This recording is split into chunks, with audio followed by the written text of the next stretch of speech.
교재 2671페이지에서부터 여호와 하나님께서 다윗으로 하여금 실속해 하시고 그리고 성전 건축을 준비하게 하시는 하나님의 섭리를 함께 상고해 보도록 하겠습니다.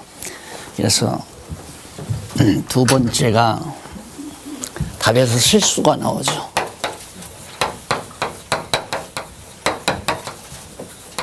그 다음 세 번째가 성전 건축 준비 21장 그 다음 22장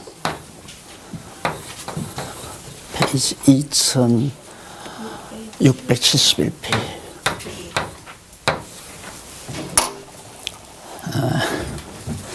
다윗이 어떠한 실수를 범하느냐면 거기 21장 1절로 8절 보면요 71페이지 하단에 여호와께서 인구조사를 실시한 다윗을 괘씸히 여기시는 장면이 나와요.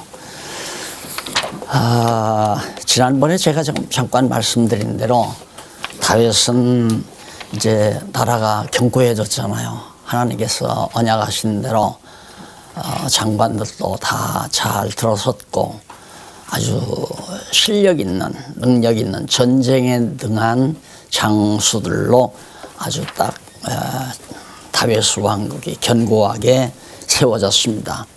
그러다 보니까 이제 다윗도 흐뭇한 거죠. 얼마나 흐뭇하겠습니까? 그동안 애굽에서의 400년 고난의 역사, 광야에서의 40년, 또 왕 없이 한 300여 년 이상 고통당했던 사사시대, 그리고 바로 자기 직전에 사울을 통해서 하마터면 다윗이 목숨까지라도 잃을 뻔했던 그런 위기들을 다 넘기고 나서 하나님께서 급기야 다윗을 왕위에 올려가지고 경고케 하셨으니 아주 느긋할 만도 하죠. 이때가 조심스러울 때라고 제가 늘 말씀드렸죠. 이제는 고생 좀 끝났다. 우리의 삶도 그렇잖아요. 이제는 고생이 좀 끝났다라고 할 그 무렵에는 자꾸만 생각이 하나님께로만 돌아가면 얼마나 좋겠습니까? 그런데 그게 아니라 자기에게로 돌아가는 경우가 참 많습니다. 그동안 참 내가 수고 많이 했다. 내가 잘 참아 넘겼다. 내가 머리를 잘 썼다 하는 등등의 자기 위주의 생각을 많이 하게 됩니다. 다윗도 역시 예외는 아니었습니다. 그럼 그런 생각이 왜 들어갔는가? 거기 이 72페이지 해설 강론 내용을 보면 강론 내용 몇 번째냐면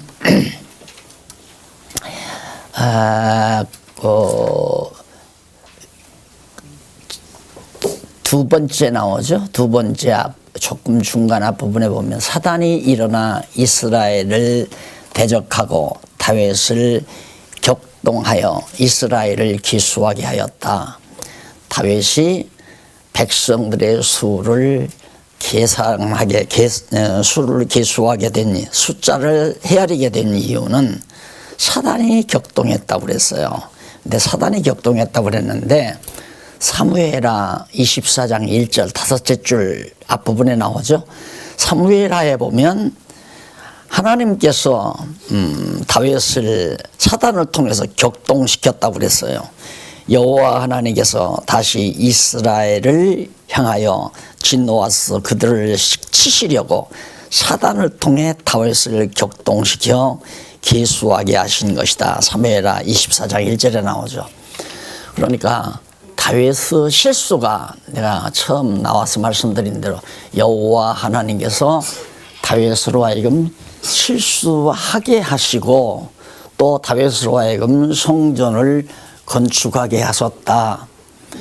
자, 그러면 여기서 이 내용을 과거 우리들이 보통으로 생각했던 내용을 정리해 보면 다윗이 인간적인 생각으로 다윗이 실수를 했다. 실수하니까 하나님께서 진노하셔서 재앙을 내리셨다. 그러니까 다윗은 뉘우치고 반성을 해서 다윗이 성전 건축을 했다. 얼마나 잘 맞아떨어지는 말이에요. 보통 다 모든 신학자들도 모든 성경 주석가들도 그렇게 해석을 합니다. 그러나 성경은 분명히 다윗의 실수가 여호와 하나님께서 다윗을 사단을 통해서 다윗을 격동시켰다고 그랬어요. 다윗을 격동시켜가지고 결국 실수하게 하신 거죠. 실수하게 해서 성전 건축을 준비하게 하셨다. 그래서 하나님이 하게 하셨다. 이 사실을, 그러니까 이 부분을 우리가 공부하면서 원리를, 이건 원리거든요. 기본 원리. 그러니까 이 원리는 어디나 다 적용시키는 거예요. 따라서 에덴 동산에서 하나님께서 아담으로 하여금 범죄케 해서 타락시켜 가지고 결국에는 올바른 예수 그리스도를 통해서 올바른 하나님의 나라를 세워가게 하셨다. 바로 이렇게 해석해야 올바른 해석 아니에요.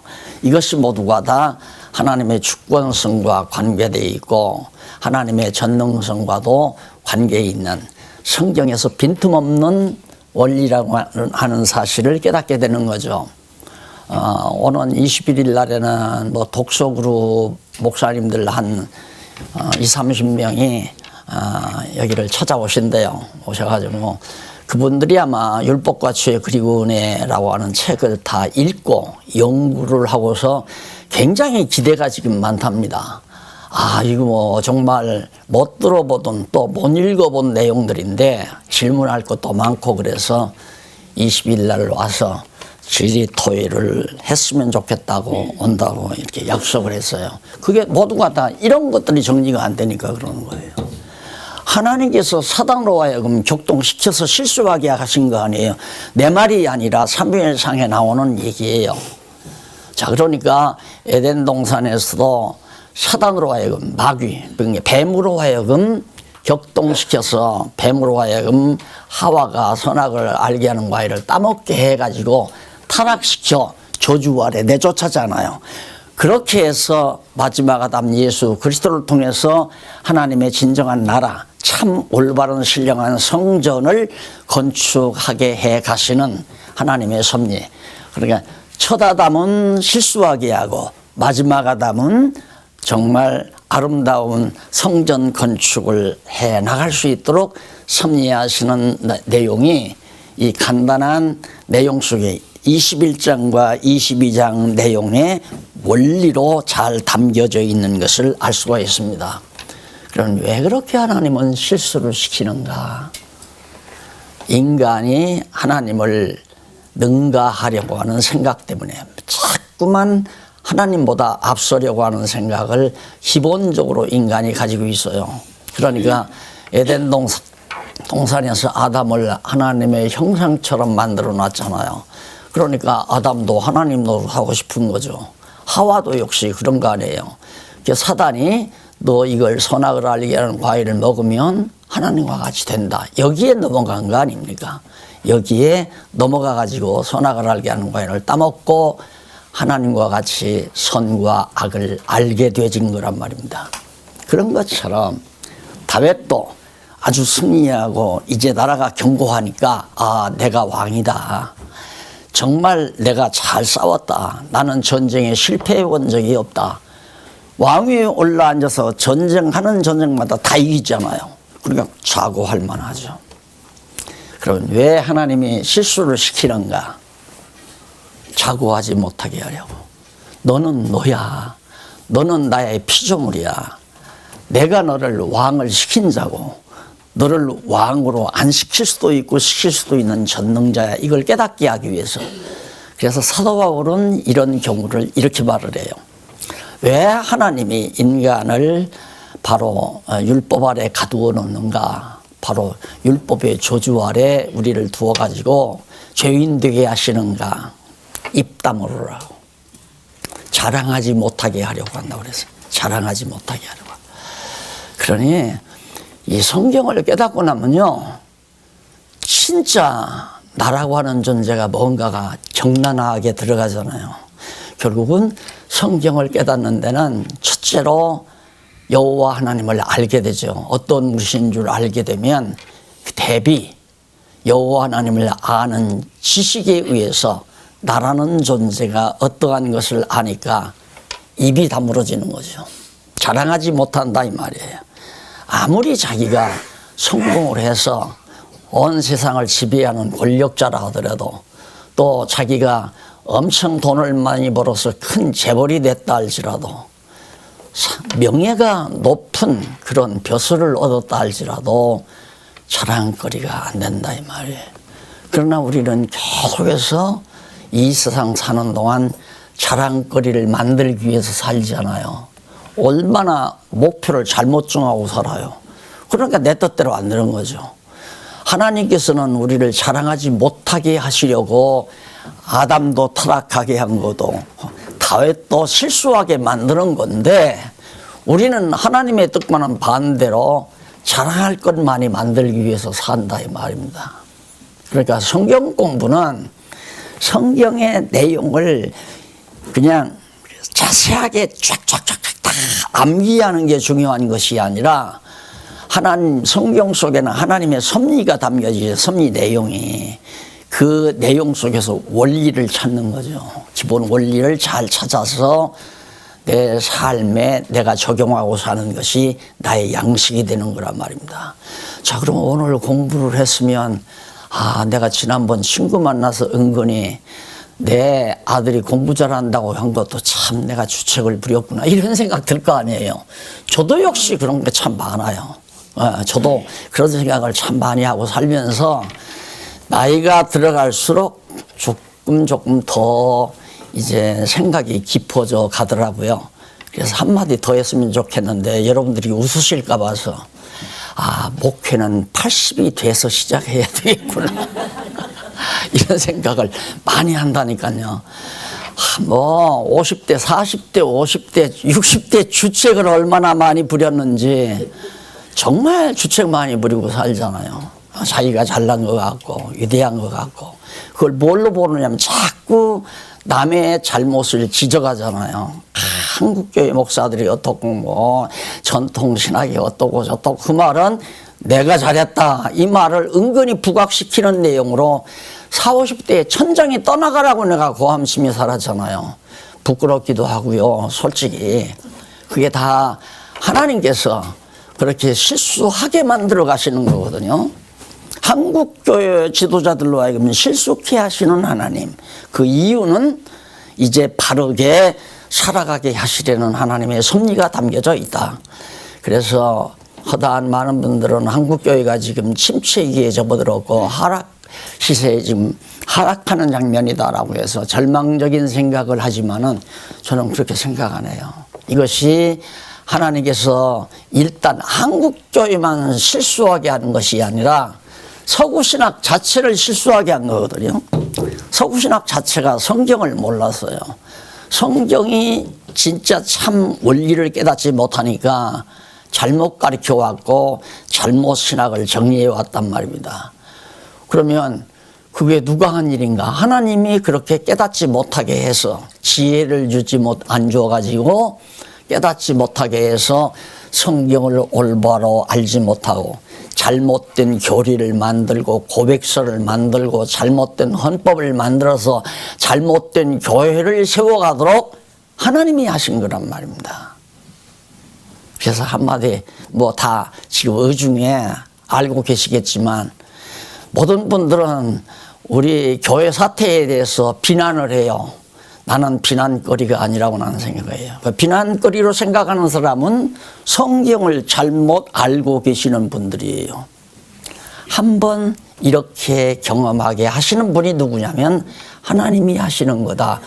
말씀드렸잖아요. 하나님이 그렇게 하신 겁니다. 그분들이 나빠서 그러는 게 아닙니다. 하나님이 사단을 통해서 그렇게 역사하신 겁니다. 왜?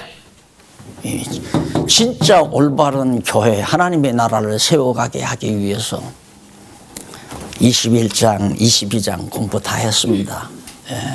그래도 섭섭하죠. 내용 한번 살펴보고 싶죠? 한번 살펴보십시다. 자, 그렇게 해서 이제 잘못 실수를 하게 해서 백성들의 수를 헤아려 보니까 와, 상당히 많아요. 칼을 빼서 전쟁에 나가서 싸울 만한 군대, 그 수가 중요하거든요. 정말 전쟁이 일어나면 칼을 가지고 와서 적진 속에 들어가 대적들과 싸울 그만한 백성들이 몇 명이나 되나 하고 살펴봤더니만 한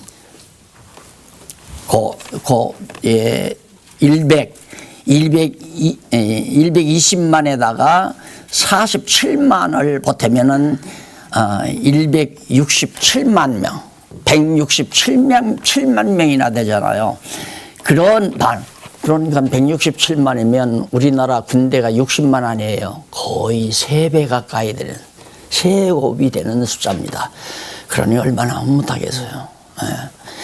그래서 참 됐는데 이 명령을 받고 요압이라는 장군이 가서 헤아릴 때 기분 나쁘다 이거예요. 뭐 이걸 군대를 세하리라고 그러나 숫자를 세라고 그러나 해가지고 몇 지파는 빼고 세지를 알았어요.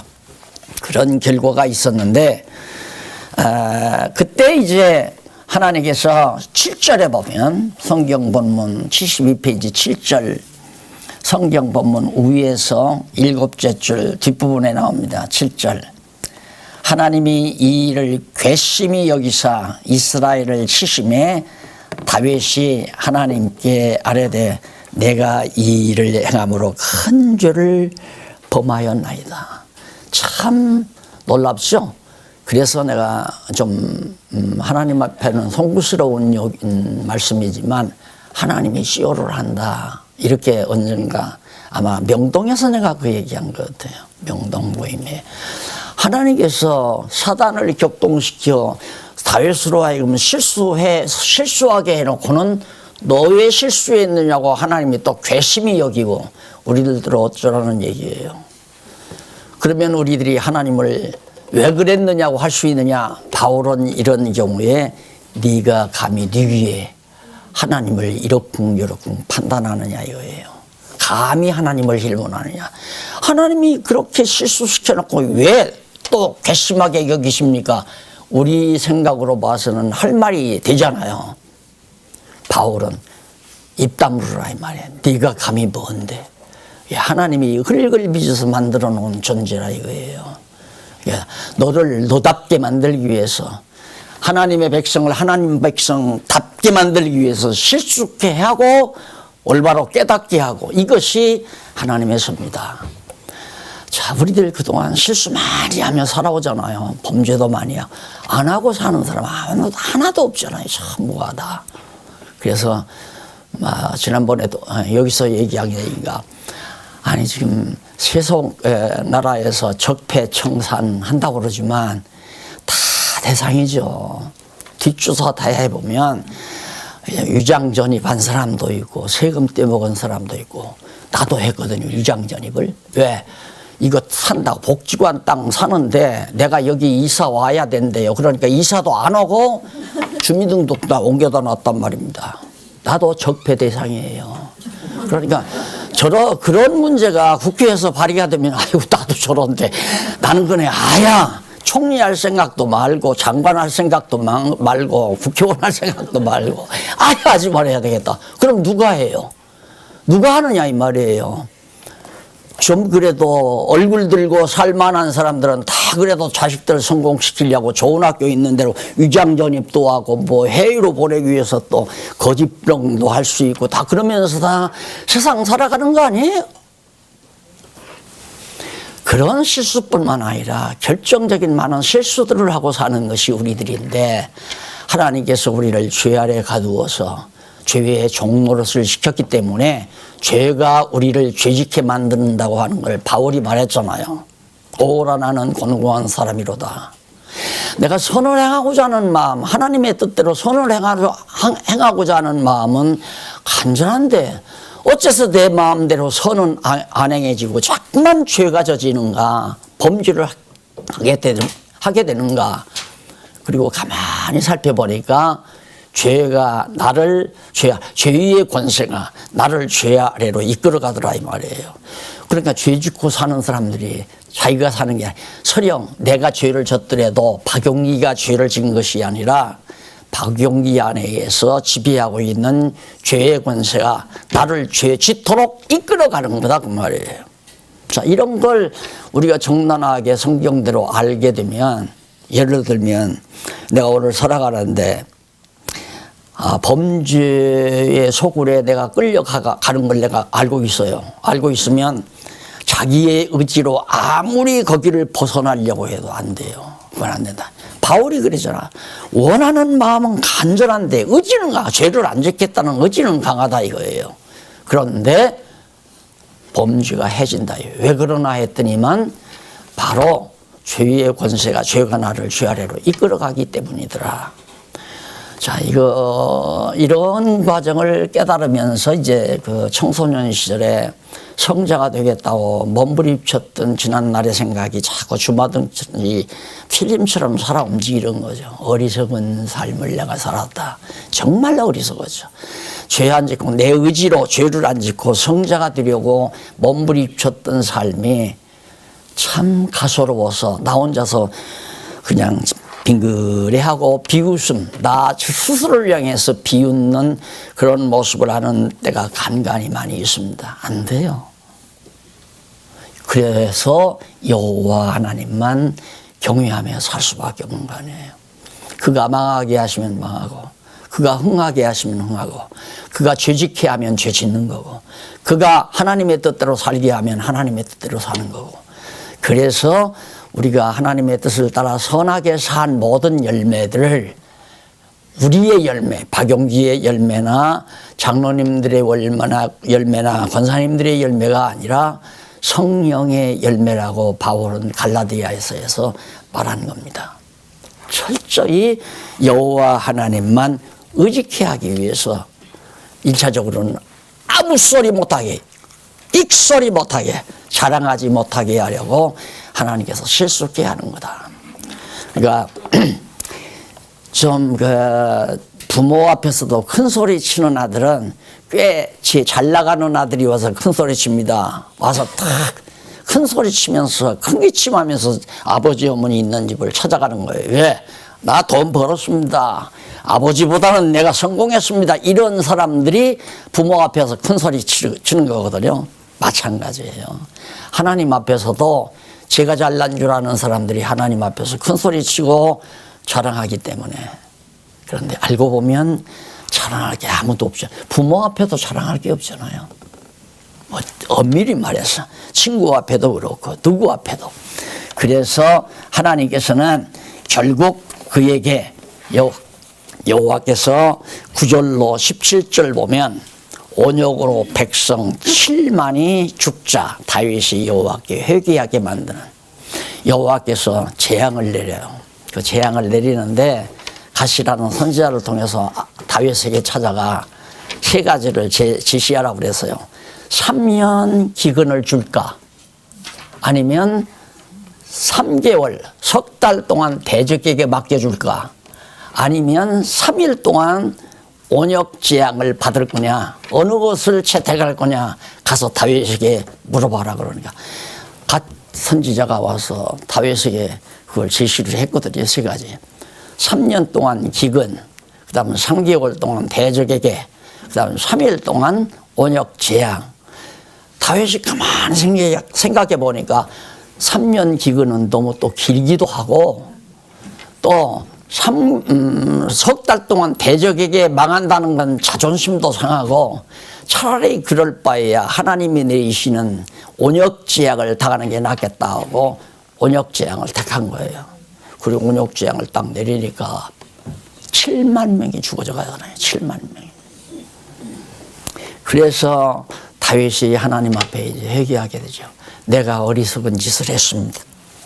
참으로 미련하고 어리석은 짓을 내가 했습니다 하고 회개하고 자복하는 것이 15절 이하에 나와요. 그 15절 한번 읽어보십시다.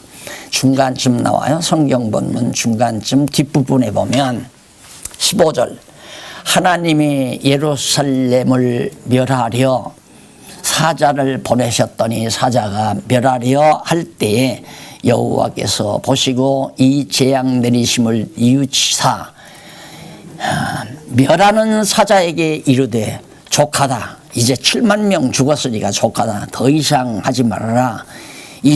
이제는 네 손을 거두라 하시니 때 여호와의 사자가 여부수 사람 오르나너 타작마당 곁에 선지라.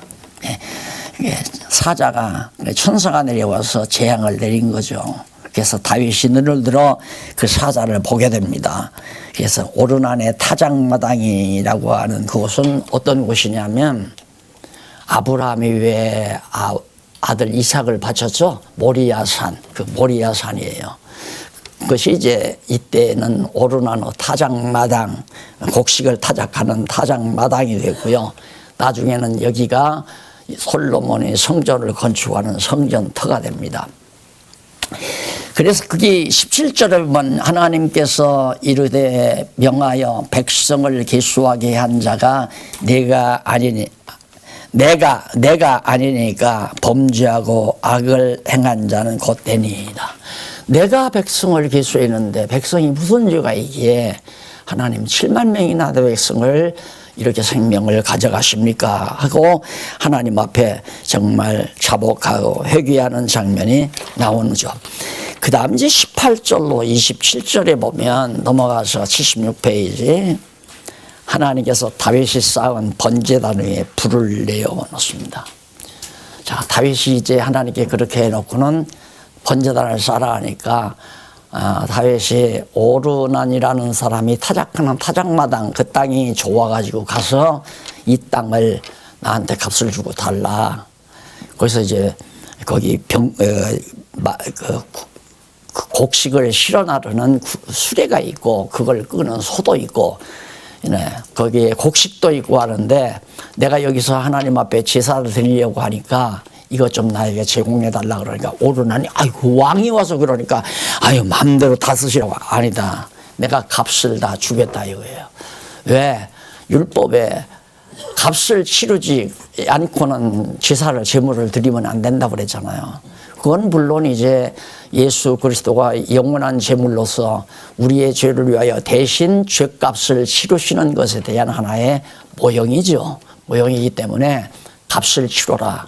이걸 갖다가 또 일반적으로는 못 깨닫게 하니까 여러분 값없이 빈손 들고 하나님 앞에 와서 제사 드리면 안 됩니다. 공짜로 와서 제사 드리면 돈도 한 푼도 안 가지고 와서 무슨 하나님 앞에 제사합니까 하고 그 소리 치는 목사님들 많잖아요.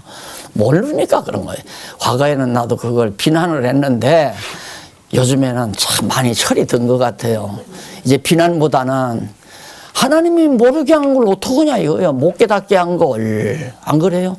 그분들이 비난받을 일이 아니라 하나님이 왜 그렇게 하셨느냐를 깨닫는 것이 매우 중요하잖아요. 예. 그래서 정말 하나님께서 다윗에게 이제는 깨닫게 함으로 값없이 나 제사한지를 테니까 이 땅은 제사드리는 제단 터를 만들 거고 그리고 네가 지금 가지고 있는 그 수레를 끄는 소 있잖아요. 이건 제물로 내가 삼겠다. 그리고 수레는 빻아서 부셔가지고 화목으로 만들고 제사 드리는데 화목으로 만들고 곡식은 바로 소제물로 삼겠다.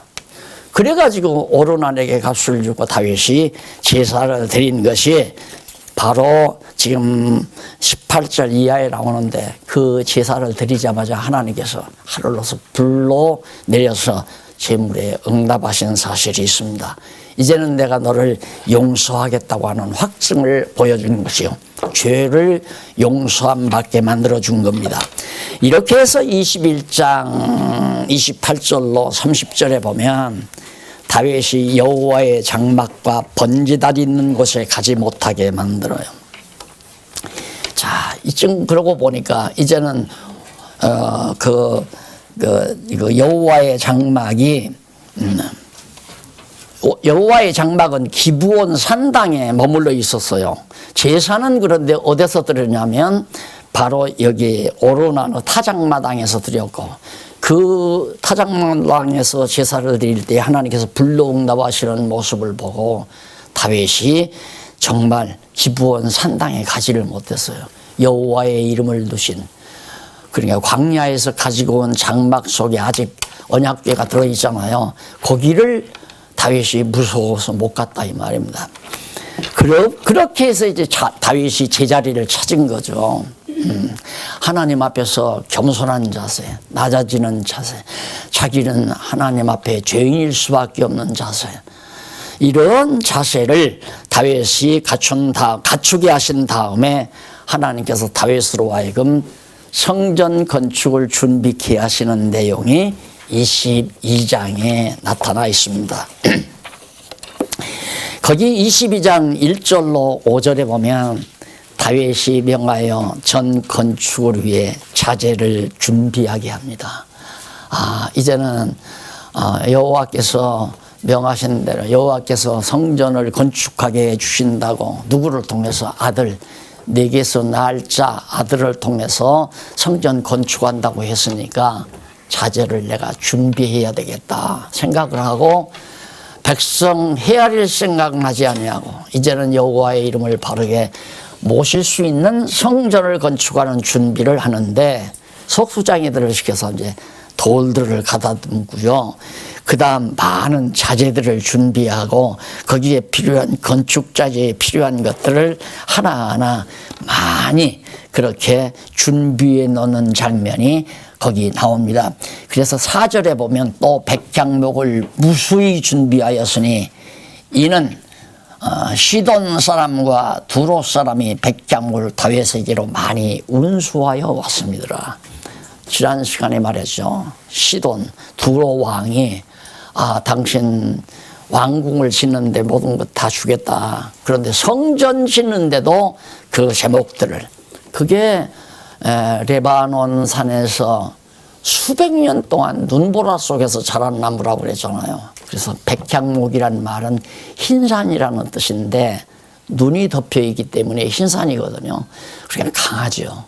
그래서 그 차가운 눈보라 속에서 자라난 백향목, 그와 마찬가지로 여러분, 하나님의 사람, 하나님께서 편안하게 그냥 아주 1년이면 쑥쑥 막 아람들이로 자라는 그런 나무로 하나님께서 길르지 않습니다.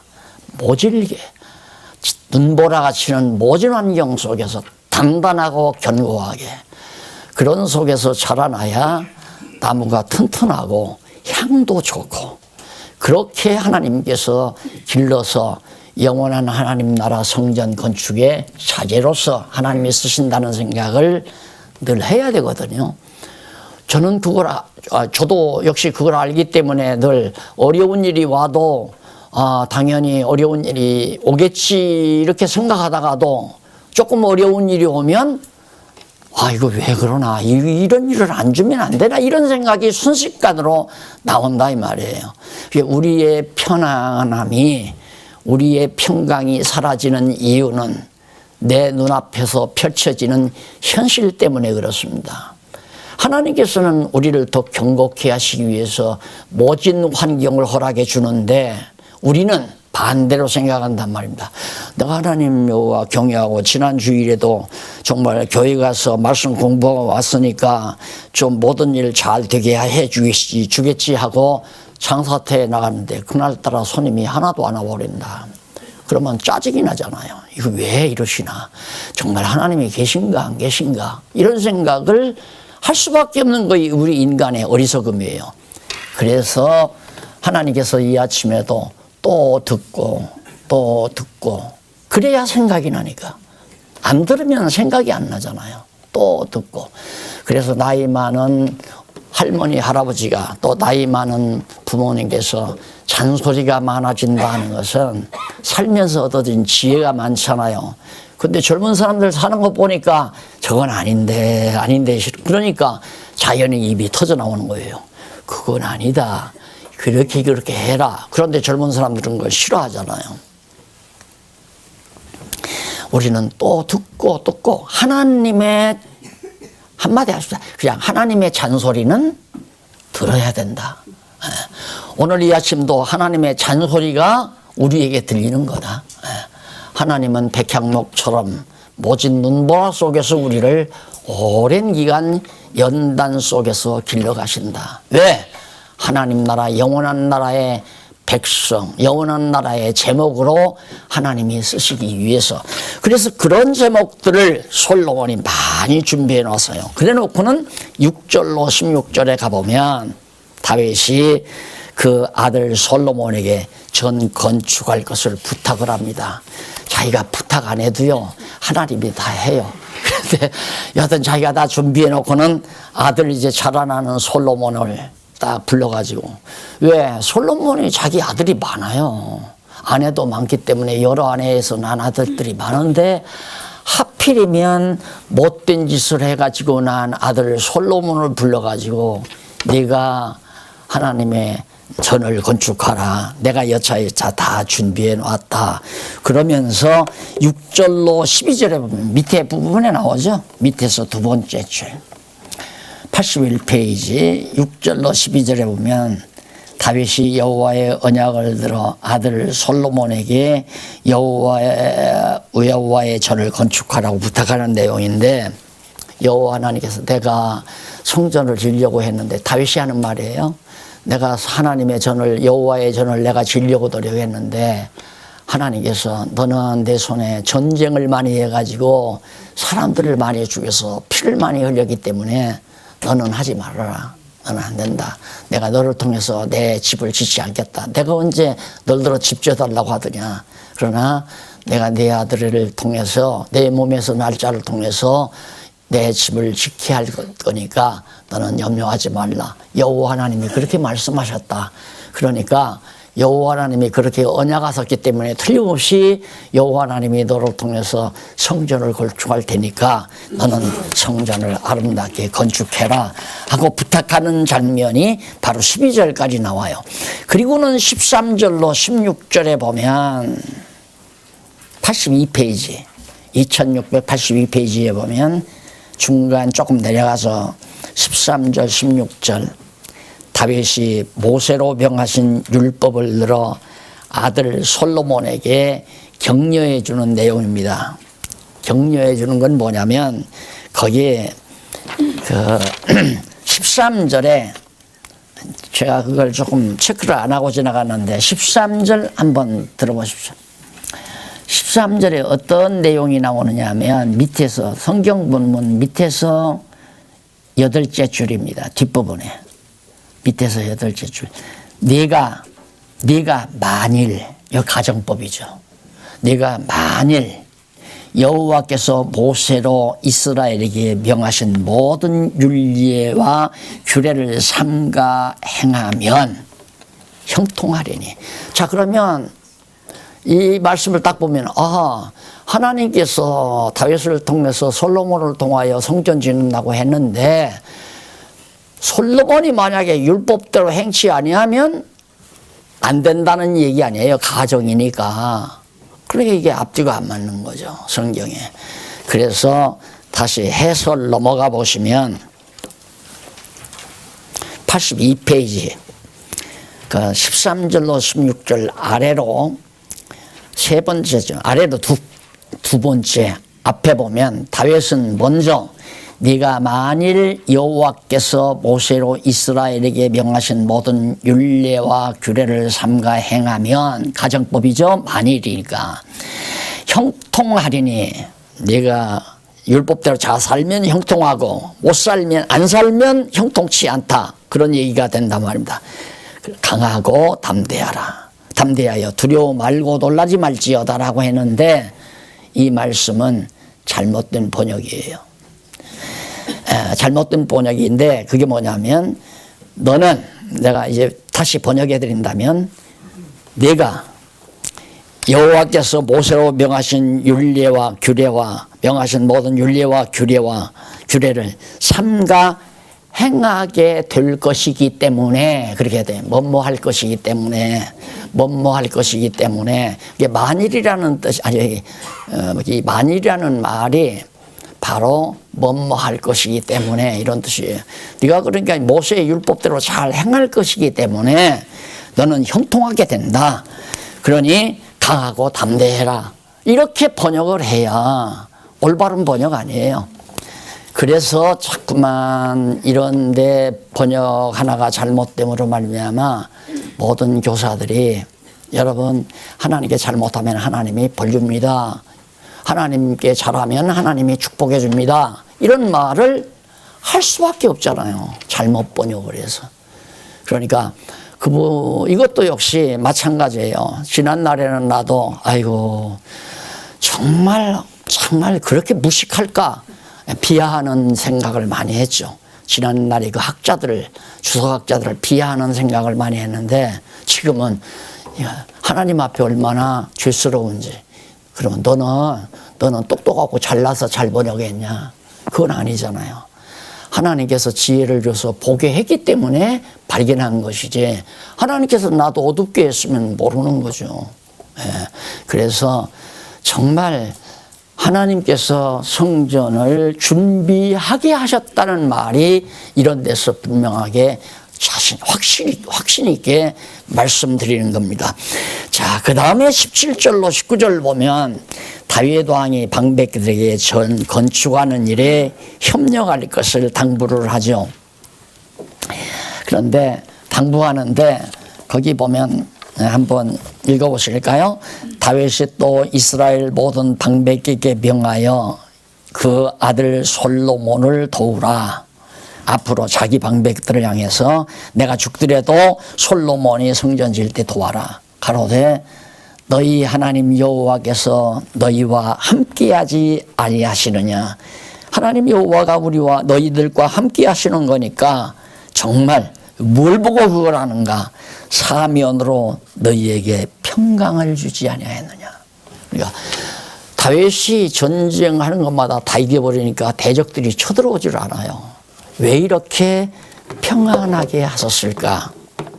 자, 제가 이제 성경 본문만을 쭉 얘기하다 보니까 이런 문제는 이제 뒤에 신약 성경에 가서 설명하기 위해서 그냥 멘트를 안 하고 그냥 지나가거든요. 오늘 우리들도 마찬가지예요.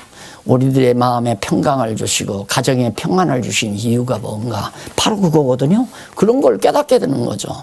하나님께서 주님의 몸 된 교회에 평안함을 왜 주시는가. 실속해 해서 정말 어지럽게 하지만은 깨닫고 우리의 마음 가운데 하나님의 교회, 주님의 몸 된 교회가 평안해진다고 하는 것은 성전 건축을 준비해가는, 그리고 성전을 건축하게 하시려는 하나님의 섭리. 오늘 우리는 사도 바울이 에베소서에서 밝힌 대로 하나님의 집으로, 성전으로 지어져 가느니라. 건물마다 이 가정의 교회, 저 가정의 교회, 가정 교회들이, 지역 지교회들이 이렇게 모여서 서로 연결해 가지고 바로 하나님의 거룩한 전으로 지어져 가느니라. 평안을 주신 이유가 거기 있습니다. 하는 장사도 잘 되고 자녀들도 근심 걱정 없이 건강하게 잘 자라고 공부도 잘 해가고 있고 또 직장 생활도 편안하고 마음에 평강도 와졌고, 그건 바로 그리스도의 몸 된 교회가 지금 평안하단 말입니다. 우리 가정교회의 주인 머리도 예수님이시고 장로님들이나 권사님들이나 집사님들, 성도들의 가정의 교회의 머리도 예수 그리스도가 머리란 말입니다. 그 머리 되신 그리스도를 중심으로 우리 가정들이 모여서, 지역교회들이 모여서 하나님의 전으로 지어져 가잖아요. 편안을 주셨을 때 이유입니다.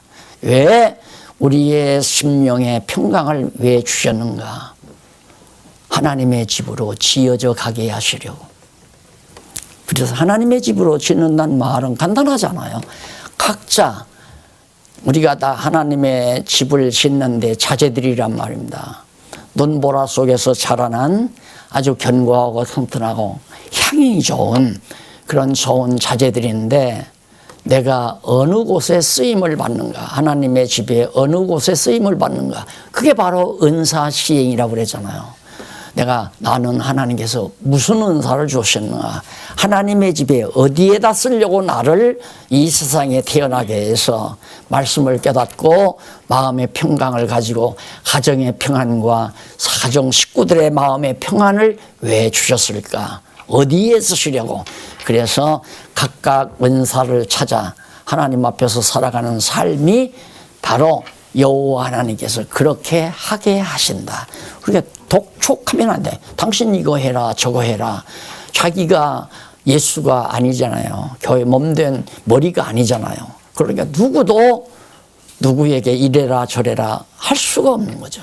머리 대신 예수 그리스도께서 성령을 통하여 각자 마음속에 나는 이렇게 봉사활동을 하게 하시려고 하나님께서 이 세상에 보내서 연단시켜 바로 백향목처럼 이렇게 튼튼하고 견고하게 자라게 하셨구나.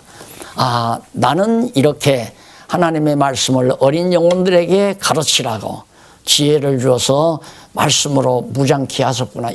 이런 은사들을 각각 다 깨닫고 그대로 그냥 살아가면 얼마나 교회가 아주 튼튼하고 견고하게.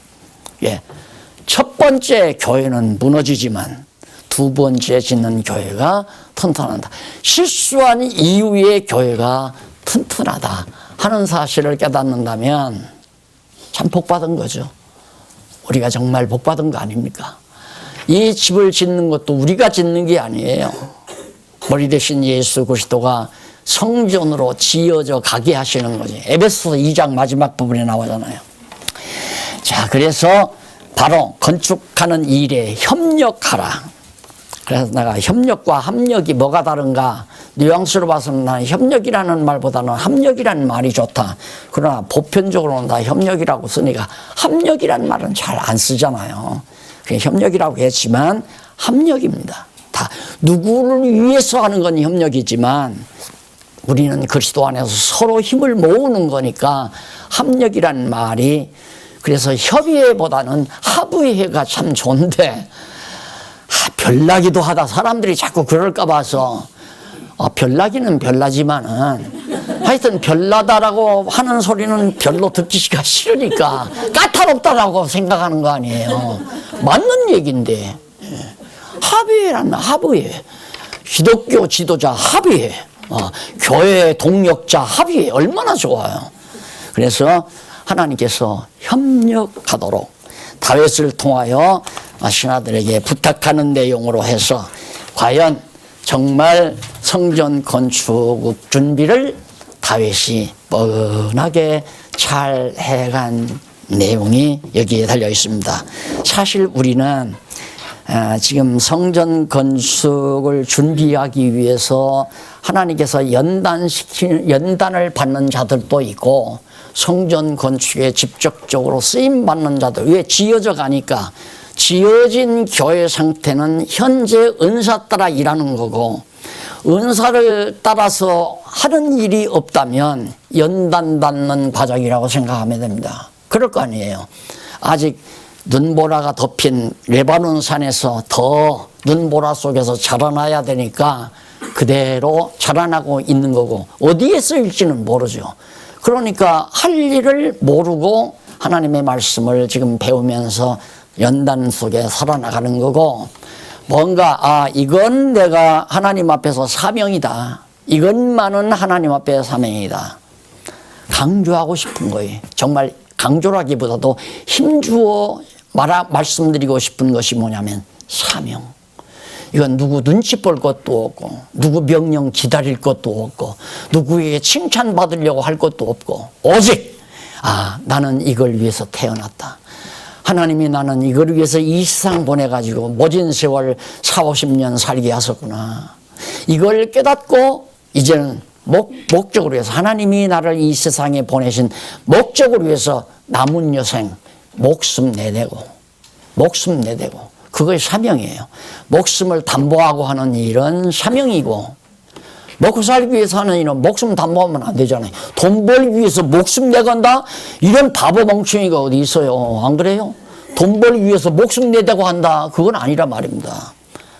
목숨 지탱하기 위해서 돈 버는 건데. 그러니까 바로 사명은 목숨을 담보하는 거고, 직업은 바로 목숨을 지탱하기 위한 것이고, 명확하게 드러나잖아요. 그래서 사명이 있으면 인생의 목적을 분명히 깨달은 자고, 사명을 모르면 그냥 인생을 사는 방법에 머물러 있고, 왜 그렇게 해? 그냥 이렇게 해야 되니까 하는 거야. 먹고 살기 위해서 하는 거야. 그건 그냥 방법을 위해서 사는 거예요. 살기 위한 방법을. 너무 잔소리 같아서 다시 안 하려고 해도 하도 중요한 말씀이기 때문에 이런 장면에서는 매우 중요하잖아요. 이미 건축 준비 중에 레바논 산에서 자라나는 것 꺾어서 지금 바로 다윗성까지 가져다 놓은 것, 두로와 그다음 왕들이 레바논 산의 자재들을 잘라서 수분해 가지고 가져다 준 준비된 거죠. 이제는 목수가 그걸 다 자로 재고 가다듬어서 제대로 지어 놓으면 성전이 근사하게 이루어지는 겁니다. 그런 것처럼 다 준비돼 가지고 세워진 성전, 지어져 가니까 이제 앞으로 또 자꾸 지어질 성전. 내가 낳은 자녀들이 지금 공부를 하고 있습니다. 채소학교에 다니면서 하든 뭐 학원에 가서 하든 그런 과정들을 통해서 많은 연단을 받는 거죠. 그래서 실패도 하는 거고, 뒤떨어져 보기도 하는 거고, 위에서 보기도 하는 거고, 배운 것이 다 망가져 버리는 것도 있고, 배워봤자 직장을 잡지 못해서 고민하고 괴로워하고, 이게 다 연단 아니에요. 그러면서 하나님의 말씀으로 가정에서 부모님을 통하여 또 교회 와서 팀 교사를 통하여 하나님의 말씀 하나하나 배워감으로 이제 가다듬어 가는 거죠. 딱딱. 기둥감으로, 그 다음 중방감으로, 석가래감으로 하나하나 가다듬어 가서 다 가다듬어지면 다 제자리에다 갖다 놓으면 아주 근사한 저택이 지어지는 것처럼 여호와의 전이 이 땅 위에서 지어지고, 이것이 이제 영원한 하나님의 나라와 이어지잖아요. 그러니까 천국 가야 되겠다 하고 할 필요가 없어요. 그냥 이 땅 위에서 하나님의 나라를 우리가 세워가면 되는 거란 말입니다. 그럼 그대로 그 집. 요즘에는 집장사가 어떤 집장사가 있냐면 집을 다 지어가지고 큰 차에다 실어다가 갖다가 딱 놓으면 집이 되지더라고요. 그러듯이 우리 지상교회도 그겁니다. 이 땅 위에서 다 지어놓은 하나님의 나라, 교회죠. 주님의 몸된 교회 지어놓고, 그 다음 어떻게 주님 오셔서 그냥 실어다가 영원한 나라에다가 딱 옮겨다 놓으면 그냥 거기가 천국이니까 이 땅 위에서도 그냥 천국 생활하면 죽는다 생각하지 마세요. 죽는다. 우리는 죽음이라는 게 없잖아요. 그래서 성경에는 잔다 그랬잖아요. 잔다. 잠시.